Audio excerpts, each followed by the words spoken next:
تو آپ اندازہ کریں اگر یہ لوگ پیغمبروں کو قتل کرتے ہیں, یہ مشتبہ ہوا نا, کئی انبیاء کو تو قتل کیا, حضرت زکریا کو, حضرت یحییٰ کو, بنی اسرائیل نے تو اپنے پیغمبروں کو قتل کیا, تو قرآن میں موجود ہے. تو پیغمبروں کو قتل کرتے ہیں, اور اس میں اللہ نے ذکر کیا کہ پیغمبروں کے پیٹرن پہ جو پیغمبروں کی دعوت دیتے تھے نا علماء اور رہبان, ان کو بھی یہ لوگ قتل کر دیتے تھے. یہ تو آج فریڈم آف ایکسپریشن نہ ہو, یہ ڈیموکریٹک ویلیوز نہ ہو.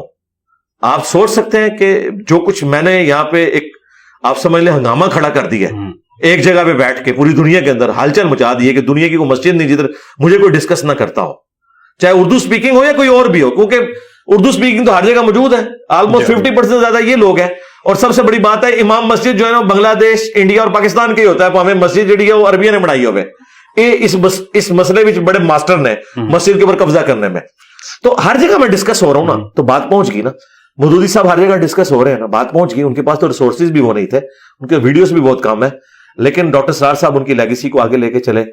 مولانا اسحاق صاحب نے ان کا وہ خلافت والا جو پورشن تھا, دفاع اہل بیت والا, وہ آگے چلایا, اور ڈاکٹر سرار صاحب نے قرآن کی جو دعوت تھی تفہیم القرآن والی, وہ آگے لے کے چلے. تو دیکھیں دنیا میں بات پہنچی ہے. تو لیکن میں نے اس میں ویلیو ایڈیشن کی ہے. ان سب لوگوں نے سسٹم کے اندر رہ کے سسٹم کے ساتھ بغاوت کی. میں نے سسٹم سے باہر نکل کے اس حد تک تو میں اندر رہا کہ میں نے چندہ بک نہیں بنائی, مسجد نہیں بنائی, نمازیں ان کے پیچھے پڑھی, چندہ ان کو دیا. لیکن باہر اس اعتبار سے میں نکلا کہ میں نے کہا یہ سب کے سب آپ کے ساتھ دھوکہ کر رہے ہیں, یہ بھی فراڈی ہیں, ان کے بڑے بھی فراڈی ہیں, اور میں نے ثابت کیا. حدودی صاحب, ڈاکٹر سرار صاحب بڑے ناپ تول کے چلتے تھے. ڈاکٹر سرار صاحب نے جو نجی محفل میں مجھ سے باتیں کی ہوئی ہیں, وہ اگر میں کیمرے میں بتاؤں, میرے پاس تو ویڈیو ریکارڈنگ نہیں ہے, ان لوگوں نے ماننا ہی نہیں ہے, کہیں گے جھوٹ باندھ رہا ہے. تو ہر بندے کو حالات و واقعات ایسے نہیں ملتے کہ وہ دلیری سے وہ باتیں کر سکے. لیکن پھر بھی اپنے ان حالات و واقعات کے اندر مودودی صاحب نے جو دلیری دکھائی ہے, ڈاکٹر سرار صاحب نے اور مولانا اسحاق صاحب نے, وہ کمال ہے. ان کو اگر میرے جیسے ریسورسز ملتے تو شاید وہ اس سے بہتر پرفارم کرتے. لیکن اللہ کا شکر ہے, ان کو اللہ تعالیٰ نے میری شکل میں ایک روحانی اولاد دے دی ہے. میرا ان سے کوئی رشتہ داری والا معاملہ نہیں, یہ اللہ تعالیٰ اپنے بندے اٹھاتا ہے اور ایک لیگیسی آگے چلتی ہے سچائی کے اوپر مبنی. اور میں نے وہ فرقوں کو آگے ہاتھ ڈال دیا ہے اور چھوڑا نہیں. میں نے بتایا کہ یار ان کو میں نے وہاں تک پہنچانا ہے جہاں سے یہ سٹارٹ ہوئے تھے, جہاں سے انہوں نے قرآن و سنت سے ڈیویشن کی تھی, تاکہ آپ کو پتا چلے کہ پہلے سارے کے سارے درست تھے. یہ پہلا بندہ ہے, اس نے آگے ادھر یہ کام ڈالا, اس نے یہاں کام ڈالا, اور یوں یوں کرتے کرتے آپ دیکھ لیں انڈیا کے 2 شہروں کے نام کے اوپر کروڑوں لوگ ڈیوائیڈ ہو چکے ہیں. دیوبند اور بریلی, یہ 2 شہر ہیں انڈیا کے, اور یو پی کے ہی ہیں. ہاں یو پی سے ہی. تو علی بھائی, آپ کی مطلب مولانا مودودی کی ایک لیگیسی جو ہے جماعت اسلامی کی شکل میں موجود ہے, کام کر رہی ہے. ڈاکٹر اسرار صاحب کی لیگیسی تنظیم اسلامی کے اندر موجود ہے. ایک تو یہ ہے کہ آپ کہتے ہیں کہ میں انہیں فالو کر رہا ہوں, لیکن آپ نے ان کی جو لیگیسی ہے اس کو اس طریقے سے ٹو نہیں کیا جو پیٹرن وہ ڈیزائن کر کے گئے ہیں. اور دوسری چیز یہ ہے کہ آپ اپنی لیگیسی کو کیسے ڈیفائن کرتے ہیں کہ فیوچر میں کیا جو ہے نا. دیکھیں سب سے بڑی بات یہ ہے کہ میں دونوں کو سپورٹ کرتا ہوں. میں پارٹی نہیں بنا کہ میں تنظیم اسلامی کو سپورٹ کروں اور جماعت اسلامی کو چھوڑ دوں, یا جماعت اسلامی کو. میں ایون پولیٹیکل سسٹم میں جو جماعت اسلامی کی انوالومنٹ ہے میں نے اس کو بھی انڈورس کیا, جس کی وجہ سے ڈاکٹر سرار صاحب الگ ہوئے تھے. میں سمجھتا ہوں کہ سسٹم میں فٹ ہو کے اس طریقے سے اپنی آواز کو بلند کرنا یہ زیادہ بہتر ہے, بجائے یہ کہ آپ سڑکوں پہ بات کر رہے ہو, آپ کی بات کوئی سن نہ رہا ہو. اور جماعت اسلامی کا سینیٹر جب سینٹ میں کھڑے ہو کے بات کرتا ہے تو دنیا بھی بات سنتی ہے. تو یہ اسی کی برکت ہے نا جو انہوں نے پولیٹیکل سسٹم کا حصہ بنے. اگرچہ ان کو گورنمنٹ نہیں ملی, لیکن آواز تو دنیا میں ہے نا, گنتی میں تو وہ لوگ آتے ہیں نا پاکستان میں, ان کی آواز تو سنی جاتی ہے نا. یہ بہت بڑی بات ہے. تو میں نے اس اعتبار سے تو سپورٹ کیا. اب میرا کام تھا فرقوں سے ٹکر لینے والا. یہ کام ایسا ہے کہ وہ جماعتیں افورڈ نہیں کر سکتی. اب جماعت اسلامی میں بریلوی بھی ہے, دیوبندی بھی ہیں, اہل حدیث بھی ہیں, شیعہ بھی ہیں, اگرچہ وہ تعداد میں کم ہے, اور یہ وہ والے لوگ ہیں جن کے ڈنگ نکلے ہوئے ہیں, وہ اس طریقے سے چل رہے ہیں. میجورٹی تو اہل حدیث اور دیوبندی ہے. اچھا, اب میں تو سیدھا سیدھا بزرگوں سے ٹکر لیے ہوئے ہوں, تو میں سوٹ ہی نہیں کرتا. میں اگر جاؤں بھی نا تو جماعت اسلامی تنظیم اسلامی مجھے خود ہی کہے گی کہ حضرت استعفی ہی لکھ دیں, بہتر یہ ہے. تو بہتر یہ ہے کہ میں کہتا ہوں میں ان کی سیکرٹ ایجنسی ہوں, ٹھیک ہے. جس طرح ISI جو ہے وہ پرائم منسٹر کو یا فوج کو اسسٹ کرتی ہے, تو میں جماعت اسلامی یا تنظیم اسلامی کی, ایون تبلیغی جماعت کی بھی میں ISI ہوں ان کے لیے, ٹھیک ہے, کہ میں ان کو اس اعتبار سے سپورٹ کرتا ہوں. ہاں آپ کہہ سکتے ہیں, لیکن میں نے یہ والا محاذ سنبھالا. دیکھیں دیوبند نے سیاسی محاذ فضل الرحمان صاحب کے حوالے کیا, تبلیغی جماعت کے حوالے تبلیغی محاذ کیا ہوا ہے, اور انہوں نے اسلحے والا محاذ بھی اپنا رکھا ہوا ہے. وہ بھی ایک جماعتیں بنائی ہوئی ہیں, یہی کچھ بریلویوں نے بھی کیا ہے. تبلیغ محاذ الیاس قادری صاحب کے والے ہیں, سنی تحریک یا ٹی ایل پی ان کے وہ والا معاملہ لے کے چلتی ہے, اور پولیٹیکل بھی ان کی جو جمعیت علماء پاکستان ہے, دیوبند نے تو جمعیت علماء اسلام بنائی ہوئی ہے نا, ان کی جمعیت علماء پاکستان ہے, تو سارے کر رہے ہیں. تو میں نے چونکہ فرقوں سے ٹکر لی ہے, میں نہیں چاہتا, کیونکہ پھر میرا بوجھ یہ لوگ اٹھا نہیں سکیں گے. ظاہر میں اب جو لائف ایک ونریبل گزار رہا ہوں, اور میں ایک پبلک میں اس طرح آ بھی نہیں سکتا, تو اس طرح کی لائف تو سارے لوگ نہیں گزار سکتے. ان تنظیموں کو تو ورکنگ کرنی پڑتی ہے, انہوں نے تو پبلک میں جانا ہوتا ہے. تو میری اس سارے معاملات کے ساتھ تو نہیں جا سکتے. رہا لیگیسی تو میرے بھائی میں نے نہیں چھوڑنی. میری لیگیسی یہ ہے کہ میں نے خود رسول اللہ صلی اللہ علیہ وسلم, صحابہ اور اہل بیت کی لیگیسی کو آگے پکڑا ہے, اور یہ الحمدللہ میں نے اسے ارن کیا ہے. ٹھیک ہے, یہ مجھے جھولی میں ڈال کے کسی نے نہیں دیا کہ میں کہوں کہ جی میں اس سسٹم کے آؤٹ پٹ ہوں. اس سسٹم نے تو دیوبندی, بریلوی, اہل حدیث یہی پیدا کیے ہیں. میں نے ٹھوکریں کھا کے اسے سیکھا کہ یار امت نبی علیہ السلام سے ٹوٹ چکی ہے. تو لیگیسی میری یہی ہے کہ میں نے لوگوں کو کتابوں کے ساتھ جوڑا ہے, اور یہ لکھ دیا ہے نبی کے جیسا ہے ہی کوئی نہیں, بابت شاہی کوئی نہیں نبی کے مقابلے پہ, نبی علیہ السلام سے جب کمپیریزن ہوگا. اس کے بعد یہ سلوگن, نہ میں وابی نہ میں وابی, ہمیں کوئی گالی نہ دے, ہم مسلم ہیں صرف. اور یہ جو نیچے والی بات ہے یہ ہماری دعوت ہے, مرنے سے پہلے اے مسلمان کر لے اس پہ غور. کتابوں کا خدا اور ہے, بابوں کا خدا اور. اگرچہ خدا سب کا ایک ہے, ہندوؤں کا بھی وہی خدا ہے, کرسچنس کا بھی, جوز کا بھی, لیکن وہ کوالٹیز جو کتابوں میں آئی ہیں نا, یہ لٹریچر کی لینگویج میں بات ہو رہی ہے. ٹھیک ہے, گویا کہ پھر خدا ہو رہی ہے, مطلب قرآن تو پھر یہ کہتا ہے, جیسا اللہ تعالیٰ بھی قرآن میں کہتا ہے کہ تم اللہ کو وہ بات بتا رہے ہو جو اللہ کے علم میں تو نہیں ہے زمین و آسمان میں. اب ایک طرف تو اللہ کہتا ہے میں زمین و آسمان کے ہر پوشیدہ راز کو جاننے والا ہوں, اور سورہ یونس میں کہہ رہا ہے اللہ تعالیٰ کہ میرے علم میں تو کوئی ایسی بات نہیں ہے. تو یہ لٹریچر میں بات ہے, یہ بھی کلپ کاٹا جا سکتا ہے اللہ تعالیٰ کا. بھائی ایک طرف تو کہہ رہے ہیں مجھے سب, وہ اللہ تعالیٰ یہ کہہ رہا ہے کہ مراد ایسی کوئی چیز ہے ہی نہیں, جب میرے علم میں نہیں ہے اس کا مطلب تم جھوٹ بول رہے ہو. تو یہ ہم جو کہتے ہیں نا بابوں کا خدا, اور مراد یہ کہ بابوں نے اس طریقے سے خدا کو نہیں مانا جو کتابوں میں لکھا تھا, تو گویا پھر کسی اور خدا کو ہی مان رہے تھے, اگرچہ وہ اپنے ذوم میں یہی سمجھتے تھے کہ یہی خدا ہے جس کو ہم مان رہے ہیں. اچھا, آپ کے اوپر دو اعتراضات بہت زیادہ کیے جاتے ہیں عمومی طور پہ. ایک تو یہ کہا جاتا ہے کہ آپ کا لہجہ جو ہے نا وہ تھوڑا سا ان کے خیال میں غیر مناسب ہے, اور دوسری اعتراض یہ ہے کہ آپ کا جو موقف ہے وہ اہل سنت کی نسبت اہل تشیع کا جو مسلک ہے اس کو پروموٹ زیادہ کرتا ہے. لوگ اس سے یہ تاثر لیتے ہیں کہ شاید ان کی بات زیادہ درست ہے. دیکھ لیجیے شیعہ کی کون سی کتاب یہاں پڑھی ہوئی ہے سوائے قرآن کے. جیسے میں قرآن کی بات کروں گا کہ نہیں یہ تو کامن ہے, تو نیچے آ جائیں دیکھ لیں. تو منہج تو میرا اہل سنت کا ہے. البتہ جو لوگ اہل سنت کلیم کر رہے ہیں وہ باغی ہیں ان کتابوں کے, تو میں تو ان کو سمجھتا ہوں کہ وہ اہل سنت میں نقب ڈال رہے ہیں. کوئی ناسبیت کو لے کے چل رہا ہے, کوئی رافضیت کو لے کے چل رہا ہے, اہل سنت کو یہ فالو نہیں کر رہے. باقی رہا انداز سے مسئلہ نہیں ہے ان کو میرے بھائی, ان کو مسئلہ ہے میرے دلائل سے. اس کے لیے انہوں نے کوئی نہ کوئی بہانہ تلاش کرنا ہے, اور اسی انداز میں دنیا میں چینج لائی ہے کہ اتنے کانفیڈنس سے ایک بندہ چھکے پہ چھکا مارتا جا رہا ہے. یعنی میں نے مثال دی کہ 1996 میں جیسے سوریا کو انہوں نے ایک لیفٹ آرم بالر کے طور پہ انٹر کیا تھا, کسی نے سوچا تھا کہ دنیا کا کوئی بالر اس سے نہیں بچے گا. ایمبروز کو 1 اوور میں 4 چھکے مار دیے. لوگوں نے کہا بلہ چیک کرو وچ اسٹیل پہ آئے تھے, ہر بندے نے چوک کے باہر مار دو. کتنے اپنے عروج پہ تھے, وقار یونس, وسیم اکرم, وہ کسی کو خاطر میں نہیں لاتا تھا. جو بندہ اپنی مٹی پلید کروانا چاہتا تھا جے سوریا اس کے سامنے کھڑا ہوا تھا. تو ان کو اندازہ ہی نہیں تھا ہمارے ساتھ ہو کیا گئی ہے. تو اس نے آ کے کرکٹ کا رخ ہی بدل دیا. پہلے 15 اوور والا اس نے رخ دیا, یا نیوزی لینڈ گریٹ بیچ تھا, وہ کون تھا, وہ جو کبو اوپنر تھا جو آیا تھا 1992 میں. یہ 2 بندے تھے جنہوں آ کے یہ کنسپٹ کیا. تو میں نے تو اللہ کے فضل سے یہ انداز اڈاپٹ کیا, اور یہ سنت انداز ہے. آپ مجھ سے جب نارمل گفتگو بھی کر رہے تھے تو میں کوئی چیخا نہیں آپ کے اوپر, کیونکہ ہم گفتگو کر رہے ہیں. جب سوال پوچھیں گے تو ممبر کا ایک تقاضا ہے. صحیح مسلم میں 2005 نمبر حدیث ہے, نبی الاسلام جب ممبر پہ چڑھتے آپ کی آواز بلند ہو جاتی, غصے میں اضافہ ہو جاتا, آنکھیں سرخ ہو جاتی, گویا کہ کوئی جرنیل اپنی فوج کو تیار کر رہا ہے. یہ جمعے کا خطبہ ہے جو پبلک گیدرنگ ہے. جمعے کا خطبہ ڈاکٹر اسرار کے سٹائل میں ہوگا, مودودی صاحب یا غامدی صاحب کے سٹائل میں نہیں ہوگا.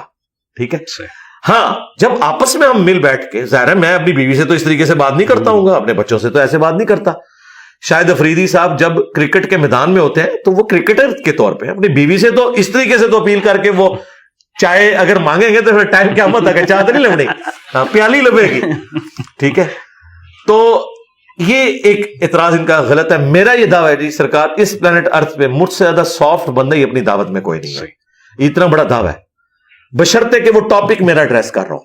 طارق جمیل صاحب میرا ٹاپک ایڈریس نہیں کر رہے, غامدی صاحب میرا ٹاپک ایڈریس نہیں کر رہے, ڈاکٹر اسرار نے میرا والا ٹاپک کبھی نہیں اڈاپٹ کیا. یہ اختلافی موضوعات کے اوپر, گستاخانہ عبارتوں کے اوپر اس پہ جو بولتا ہے نا جی, دیکھ لیں خادم رضوی صاحب نے مزار اقبال پہ کہا تھا وہابیاں دی کیڑی گل ہے تے سوراں دے سور نے. مذہب بریلوی صاحب نے کیڑی اذان ہے, اذان ہے انہاں دی اذان دا کہ احترام, ان کی اذان کا کوئی احترام نہیں ہے, تو سوروں میں بھی سور ہے, یعنی خنزیر میں بھی خنزیر ہے. اچھا, مذہب بریلوی صاحب نے لکھا ہے کہ کفار کی مساجد مثل گھر کے ہے, وہابی دیوبندی اہل حدیث ان کی نہ نماز ہے نہ جماعت ہے, ان کی اذان کا بھی جواب نہ دیا جائے. پھر انہوں نے لکھا کہ یہ 1,00,000 دفعہ بھی اگر اللہ کا نام لیں تو ذبیحہ مردار ہی رہے گا. تو مجھے بتائیں میرے سے زیادہ نرم کون ہے؟ دیوبندیوں نے لکھا احمد بریلوی ان کی جماعت ایک شیطانی لشکر ہے جو ہم پہ حملہ آور ہو گیا ہے. میرا ابھی بھی دعویٰ ہے مجھ سے پہلے کوئی بندہ اس ٹاپک کے اوپر اتنا سافٹ نہیں آیا کہ جو یہ ساری گالیاں کھائے, پیشن سے بات کو بیان کرے بغیر گالی دیے, اور اس کے بعد کہے کہ چندہ آپ کو ہی دوں گا, نماز آپ کے پیچھے پڑھوں گا, مسجد الگ نہیں بناؤں گا, آپ کی مسجد میں نماز پڑھوں گا, میرے سارے اسٹوڈنٹ آپ کی مسجد میں نماز پڑھیں گے. اتنا حوصلہ کتنا ہے؟ یہ حوصلہ تو بریلوی دیوبندیوں کے بڑے بزرگوں میں نہیں تھا. تو اللہ کا شکر ہے ہم نے یہ لیگیسی چھوڑی ہے کہ فرقہ واریت کو ختم کیا. ہمارے اسٹوڈنٹس تو شیعہ کی مسجد میں نماز پڑھتے ہیں. ابھی میں نے آپ کو نماز پڑھائی, میں نے ایک ہاتھ باندھ کے نماز پڑھی, ایک ہاتھ چھوڑ کے, مجھے تو کوئی آر نہیں ہے, اللہ کا شکر ہے. تو یہ لیگیسی ہے. چلیں علی بھائی, ایک چیز اور یہ ہے کہ صحابہ کے حوالے سے کچھ آپ پہ اعتراضات کیے جاتے ہیں کہ آپ ان کے بارے میں بھی زبان ذرا سخت استعمال کر جاتے ہیں. تو کیا آپ ایک تو اگر وضاحت کر دیں, ظاہر ہے آپ نے جو وضاحت کی ہے میرے خیال میں اس میں آ گئی ہے بہت ساری بات, لیکن تھوڑے سی صحابہ کرام نعوذ باللہ, صحابہ اور اہل بیت کے بارے میں ہم کوئی گستاخی کا سوچ بھی نہیں سکتے. ہم تو اپنے آپ کو مومن نہ سمجھے. صحابہ کا سب سے بڑا دفاع کرنے والے ہی میں ہوں. ٹھیک ہے, یہ لوگ تو صرف اپنی مرضی کے صحابہ کا دفاع کرتے ہیں. دیکھیں یہ لوگ امیر معاویہ کانفرنس کر رہے ہیں, عمار ابن یاسر کی کانفرنس کبھی نہیں ان لوگوں نے کی, کیونکہ لوگ پوچھیں گے کس رضی اللہ عنہ نے, کس رضی اللہ عنہ کے کہنے پہ عمار کو اس طریقے سے قتل کیا, جن کے بارے میں بخاری میں حدیث ہے کہ عمار کو ایک باغی جماعت قتل کرے گی, وہ اللہ اور جنت کی طرف بلا رہا ہوگا اور وہ جماعت جہنم کی طرف بلا رہی ہوگی. ظاہر ہے پھر مقدمہ قتل کا کھل جائے گا. آپ قاتلین کی تو کانفرنسز کریں, اور جو مقتولین ہیں جو خلیفہ راشد کے ساتھ کھڑے ہیں, علیکم بسنتی و سنت الخلفاء الراشدین المہدیین, ان کا آپ نام لینے کے اوپر بھی پابندی لگائیں.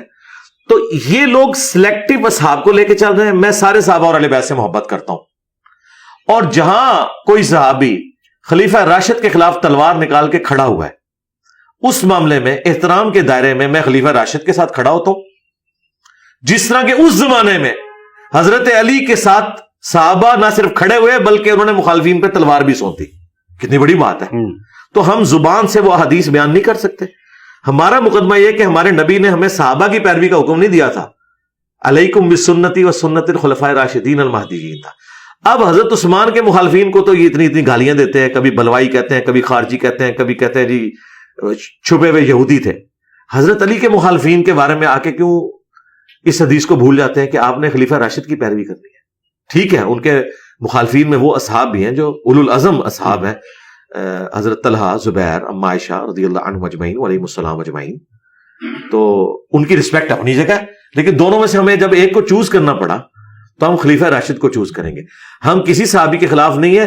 صحابہ کے اختلاف میں ہم خلیفہ راشد کے ساتھ ہوتے ہیں, ایک ہی سپورٹ میں کھڑے ہوتے ہیں. اور وہ کیوں کھڑے ہوتے ہیں؟ ہمارے نبی نے ہمیں حکم دیا ہے, اس لیے نہیں کہ میری کوئی ذاتی پسند ناپسند ہے, ورنہ تو ہم حضرت عثمان کے مخالفین کے ساتھ بھی جا کے کھڑے ہو جائیں اگر ہمیں بنو امیہ سے ہی چیڑو.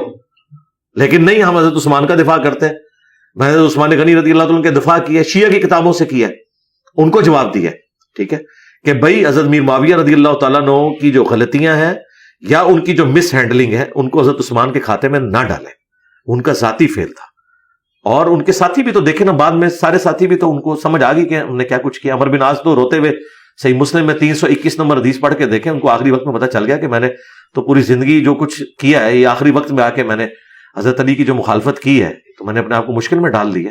میں اللہ کو کیا جواب دوں گا؟ وہ تو روتے ہوئے فوت ہوئے ہیں. تو ان کے قریبی ساتھی بھی ان کو آخری وقت میں جو ہے نا وہ پریس کانفرنس کر کے نہیں گئے جس طرح آج کل ہو رہی ہے, وہ واقعی جینون اللہ تعالیٰ کے حضور رو کے گئے کہ ہمیں حضرت علی کا ساتھ دینا چاہیے تھا. اچھا علی بھائی, ایک چیز یہ ہے کہ قرون اولیٰ کا جو تصور ہمارے ہاں عام طور پہ پیش کیا جاتا ہے وہ ذرا مفوق الفطرت سا لگتا ہے کیسے کہ جیسے انسانوں والا نہیں ہے, انسانوں کا معاشرہ نہیں ہے, کوئی فرشتوں کا معاشرہ ہے جس کے اندر کوئی غلطی کسی اس کی گنجائش ہی نہیں ہے. تو کیا یہ بھی ایک ہماری سوشل جو جھوٹ ہے, جھوٹ ہے. بخاری مسلم میں حدیث ہے کہ نبی علیہ السلام جو ہے وہ 40 چھڑیاں مروایا کرتے تھے شراب پینے والے کو. حضرت ابوبکر بھی 40 اور حضرت عمر بھی 40. پھر حضرت عمر کے دور میں شراب نوشی عام ہو گئی. کس کے دور میں؟ حضرت عمر کے. حضرت عثمان کے دور میں ہوتی تو آپ پھر کہہ سکتے تھے کہ ذرا وہ حکمرانی میں ذرا نرم مزاج تھے. حضرت عمر کے دور میں جب زیادہ ہوگی تو انہوں نے 80 کوڑے کروا دیے. یہ مولانا شریف نہیں ہے, بخاری مسلم شریف ہے. تو یہ تھا فرشتوں کا معاشرہ کہ حضرت عمر کے دور میں شراب نوشی عام ہو گئی تھی. کیوں؟ وظیفے لگ گئے لوگوں کے, رومن اور پرشین پیر گر گئی. لوگوں نے کہا ٹھیک ہے ورلڈ کپ جیت لیا, پاس ورلڈ کپ ساڑھے کو ہے, اسی کو حکومت کریں گے. لیکن اللہ تعالیٰ تو کسی کو بھی غالب نہیں رہنے دیتا. پھر ڈاؤن فال شروع ہو گیا. ٹھیک ہے, تو آپ اس بات کو سمجھیں, انسان تھے, ان سے بھی غلطیاں ہوتی تھی. آپ صحابہ کرام کی اپنی بیویوں کے ساتھ ایٹیچیوڈ دیکھیں, اس کے اوپر اگر میں حدیثیں آپ کو بیان کروں تو آپ کہیں گے یار ہم تو اس معاشرے میں سوچ بھی نہیں سکتے یار اس طرح کو بیویوں کے ساتھ کر سکتا ہے. کرتے تھے, اچھا سلوک کرنے والے بھی تھے. نبی اسلام کے پاس شکایتیں بھی آتی تھی, تو وہ عام انسان ہی تھے. ہاں ایک ان میں خوبی تھی کہ جب ان کو دین کے حوالے سے کوئی بات پتہ چلتی تھی کمٹمنٹ کے ساتھ اس پہ چلتے تھے, سمینا وطانا کرتے تھے. بشری کمزوریوں سے وہ آزاد کوئی نہیں تھے, سیدھی سی بات ہے. اگر بشری کمزوریوں سے آزاد ہوتے تو نبی الاسلام زانی کی حد جاری کرتے. ٹھیک ہے, بخاری میں حدیث ہے نبی الاسلام کا ایک صحابی تھا, اس کا نام تھا حمار. ویسے حمار گدھے کو کہتے ہیں, نک نیم تھا ان کا. تو وہ ان زمانوں میں لوگ جانوروں کے ناموں کے اوپر نام رکھ لیا کرتے تھے. تو وہ نبی الاسلام کو ہنسایا کرتا تھا, جو واقعات سنا کے ہنسایا کرتے ہیں, تو یہ وہ آپ کو ہنسایا کرتا تھا. شراب پیتا تھا, کوڑے لگتے تھے, پھر مجلس میں آ جاتا تھا, پھر شراب پیتا تھا, پھر کوڑے لگتے تھے. ایک صحابی نے کہا لعنت ہے تیرے اوپر, تو نبی کی مجلس میں بیٹھنے والا بندہ اور یہ حرکتیں تو کرتا ہے. نبی الاسلام نے کہا لعنت نہ بھیجو, یہ اللہ اور اس کے رسول سے محبت کرتا ہے. کام کیا کر رہا ہے؟ اور یہ کبھی اوپر کبھی نیچے, یہ سارے معاملات چلتے رہتے تھے.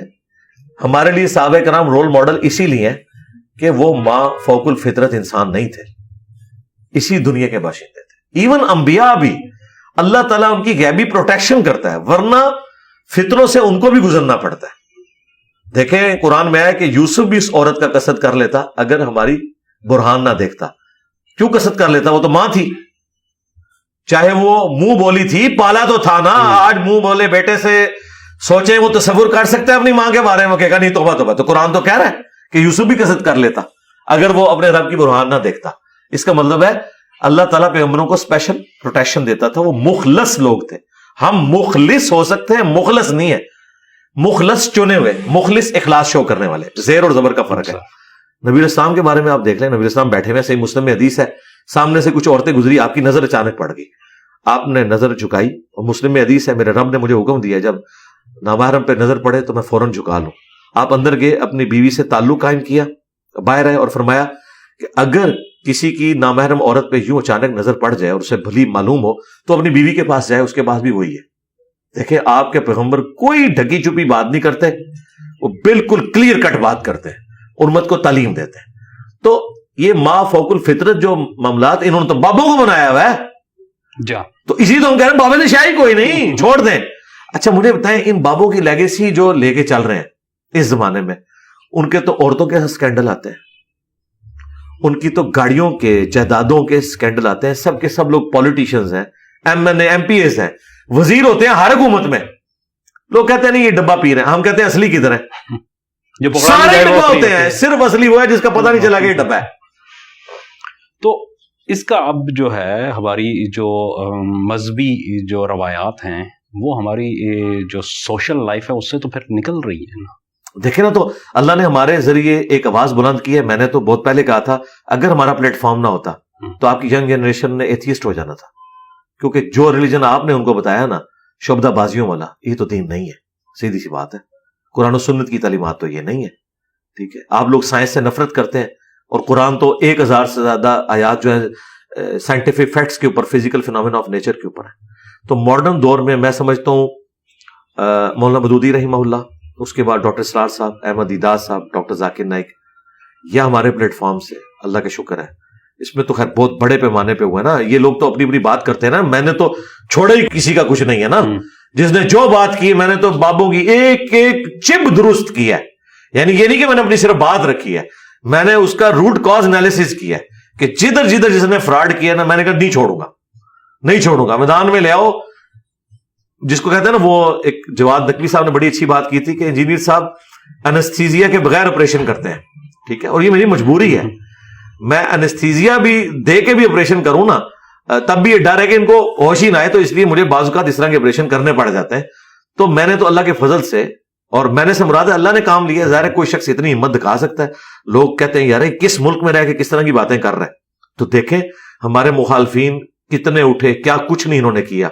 ایف آئی آر سے لے کے, مرڈر اٹیمپٹ سے لے کے, مسجدوں میں جمعے پڑھانے سے لے کے. آج دیوبند مدرسے کا, کل ہمیں کسی نے انڈیا سے وہ بھیجا ہمارے اسٹوڈنٹ نے, مطلب دیوبند کے محتمم جو 4 روزہ 5 روزہ اپنا کورس کروا رہے ہیں, اور وہ باقاعدہ انہوں نے پورا ارینج کیا کہ اپنے مسلک کو کیسے لے کے چلنا ہے. اس میں ایک دن پورا میرے اوپر رکھا ہے انجینئر مرزا کا فتنہ. جی جی ٹھیک ہے, بریلویوں کا فتنہ نہیں لکھا ہوا اس میں, قادیانیوں کا فتنہ الگ سے لکھا ہوا ہے, اور منکرین حدیث کا فتنہ الگ سے لکھا ہوا ہے, اور انجینئر صاحب کا فتنہ الگ سے لکھا ہوا ہے. یعنی آپ دیکھیں کہ انہوں نے ہیٹ فیل کر دی ہے کہ یہ امپائر اب یہ کھڑی ہو رہی ہے. امپائر کچھ عرصہ پہلے ویسے دیوبند نے مولانا مودودی کے حوالے سے بھی ایک پوری ورکشاپ کنڈکٹ کروائی تھی.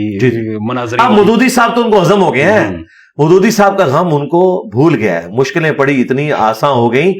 انہوں نے اب یہ جو آپریشن دیکھا ہے نا, وہ کہتے ہیں مودودی صاحب تو وہ شریف آدمی تھے, وہ تو خلافت و ملوکیت لکھ کے چلے گئے, وہ تو جو خریدتا تھا وہ خریدتا تھا. انجینئر صاحب نے تو ایک ریڈی بان کے ہاتھ میں بھی جنگ جمل صفین نہروان کا کلپ پہنچا دیا ہے, اور حدیثیں وہاں دکھا دی ہیں, خریدنے کی ضرورت ہی نہیں ہے, اور حدیثوں سے مقدمہ پیش کیا ہے. ایک جج کے ہاتھ میں بھی, ایک جرنیل کے ہاتھ میں بھی, ایک وکیل کے ہاتھ میں بھی, ایک ڈاکٹر کے, ایک انجینئر کے ہاتھ میں بھی. اور دیکھیں ہماری آواز ہر طبقے تک پہنچ رہی ہے. ایون جو لکھنا پڑھنا نہیں جانتا نا, ان میں بھی لوگ ہیں, انٹلیکچوئلز میں بھی ہیں. یہ کون سی دعوت ہے؟ آپ ان بڑے لوگوں کا جن کا ذکر کر رہے ہیں نا, ان کو تو ممی ڈیڈی لوگ انٹیلیجنشیا سنتا ہے, لیکن ہماری بات انٹیلیجنشیا کو بھی ویسے ہی سمجھ آتی ہے جس طرح عام پبلک کو سمجھ آ رہی ہے, گراس روٹ لیول کے اوپر. تو مودودی صاحب تو ان کو اب ہضم ہو گیا. وہ کہتے ہیں مودودی صاحب تو کچھ کیا ہی نہیں ہے. اور یہی وجہ ہے کہ جو سمجھدار علماء ہیں انہوں نے اسٹیٹمنٹ دی اپنی نجی محفلوں میں کہ انجینئر مودودی سے بڑا فتنہ ہے, کیونکہ وہ فتنہ بہت تھوڑے لوگوں تک تھا, وائرل نہیں ہوا تھا. اس زمانے کے اعتبار سے وائرل تھا. علماء نے دیکھیں ان کے خلاف جو کتابیں لکھی ہیں نا, وہ اس خلافت و ملوکیت کا جواب دیا ہے. اور میں خلافت و ملوکیت کے دفاع میں جتنی دلیری سے بول کے, میری جو ویڈیوز ہیں, خلافت و ملوکیت اتنی پرنٹ نہیں ہوئی ہیں جتنی میرے ان کلپس کے اوپر ویورشپ آئی ہوئی ہے. اور جو واٹس ایپ کے اوپر ہے وہ الگ سے, اور جو ٹک ٹاک پہ الگ سے.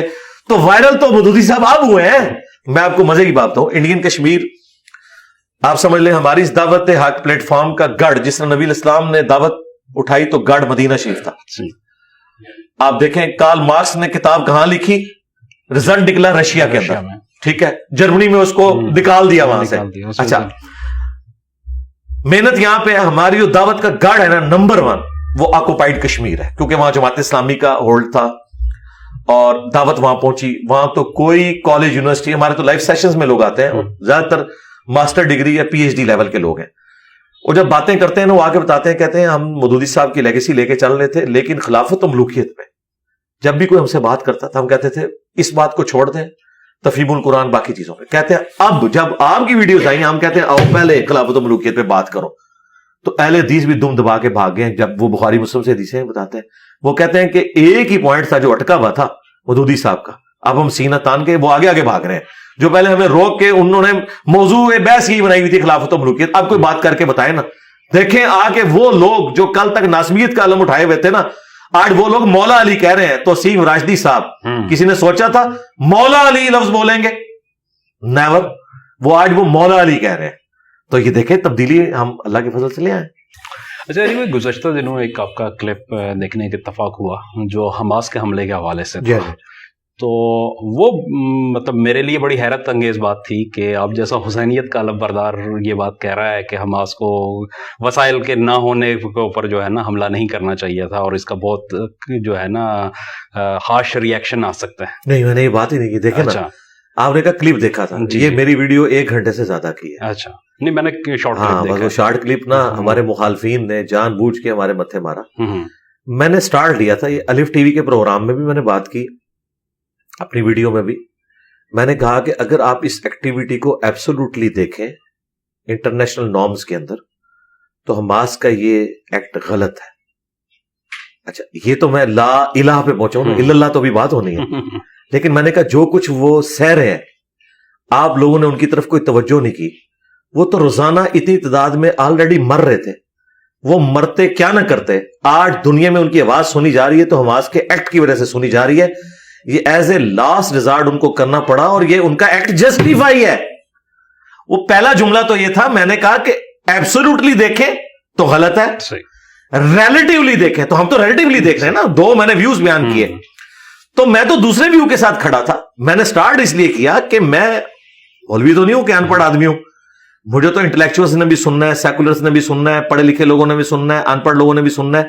تو میں نے پوری بات کرنی ہے کہ ہاں جب میں فریڈم آف ایکسپریشن کی, یو این او کی اور اس طریقے سے بیسک ہیومن رائٹس کی بات کرتا ہوں تو مجھے کیسے زیب دیتا ہے کہ میں یہ والا پہلو چھوڑ دوں.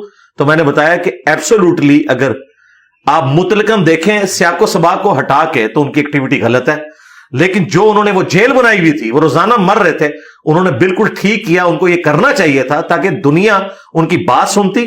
تو انہوں نے کہا ہم نے مرنا تو ہے تو عزت سے مرے, تو میں نے تو ان کی ایکٹیویٹی کو سپورٹ کیا. صحیح. اچھا علی بھائی ایک چیز اور جو ہے آپ کا وہ بھی کلپ آپ تھوڑی سی اگر وضاحت کر دیں. اقبال کے اشعار کے اوپر کوئی ٹیکنیکل قسم کے آپ نے اعتراضات کیے تھے. جی تو مطلب عروض اور جو ابلاغیات ہے یا اردو ابلاغ ہے اس کو اگر جو ہے ہم سائنٹیفک پیمانے کے اوپر تول کے کیا اعتراض کر سکتے ہیں اشعار کے اوپر؟ بالکل نہیں کر سکتے. دیکھیں میرے اوپر اعتراض ہوا تو میں سیکھ پا ہوا کہ میں نے جب یہ کہا کتابوں کا خدا اور ہے بابوں کا خدا اور انہوں نے کہا دو خدا بنا لیے, تو میں نے کہا لٹریچر کی زبان میں. اب آ جائیں ڈاکٹر اقبال کی طرف. ڈاکٹر اقبال نے جو لٹریچر کی زبان میں کوئی ایسا عقیدہ بیان کیا ہے جس کا کوئی دوسرا کرینہ بنتا ہی نہیں ہے, ادھر میں کیا کروں. تو میں نے ان اشعار کے اوپر گرفت کی ہے, اور میں نے تو صرف علمی گرفت کی ہے. علماء تو انہیں کافر سمجھتے ہیں. ٹھیک ہے, علماء کا تو ایک مسئلہ وہ بھی تھا, میں بتا رہا ہوں, دیکھیں نا علماء تو کافر سمجھتے ہیں. تو میں تو علمی اختلاف کر رہا ہوں. بے خطر کود پڑا آتش نمرود میں عشق, عقل ہے محو تماشائے لبے بام ابھی. اس میں انہوں نے عشق اور عقل کو کمپیریزن کرایا ہے. ٹھیک ہے, دو ان کے ہاں یہ چیز ملتی ہے نا, اور اس میں انہوں نے عقل کو ڈیگریڈ کیا, عشق کو اوپر رکھا. اسلام کی فلسفی یہ ہے ہی نہیں ہے. اسلام میں عشق محبت یہ سب عقل کے ماتحت ہے. ٹھیک ہے, عقل کو آپ نے ڈیگریڈ نہیں کرنا. ڈیگریڈ کرنا ہے تو عشق اور محبت کو جو اندھا ہے, اسلام تو اس کو آن ہی نہیں کرتا. اسلام کیا کہتا ہے, قل هل يستوي الذين يعلمون والذين لا يعلمون انما يتذكر اولو الالباب. بھلا بتاؤ علم والے اور بغیر علم والے برابر ہو سکتے ہیں؟ نصیحت تو نہیں حاصل کرتے مگر عقل والے. ہم قرآن کے مقدمے میں عشق اور محبت کو مانتے ہی نہیں ہیں بغیر عقل کے. عقل ٹاپ پرائورٹی ہے.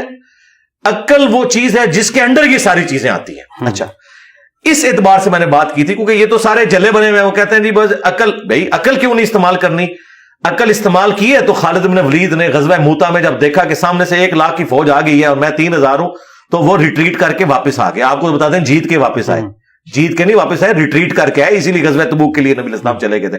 دیکھیں آپ کو تاریخ بھی یہ لوگ غلط بتاتے ہیں. تو پھر وہ کہتے ہیں 3000 نے 1 لاکھ کا لشکر بگا دیتا سی, بگایا نہیں سی, خود بھاگ کے آگے سن ریٹریٹ کر کے, اور وہ بھی بہت بڑی کامیابی تھی.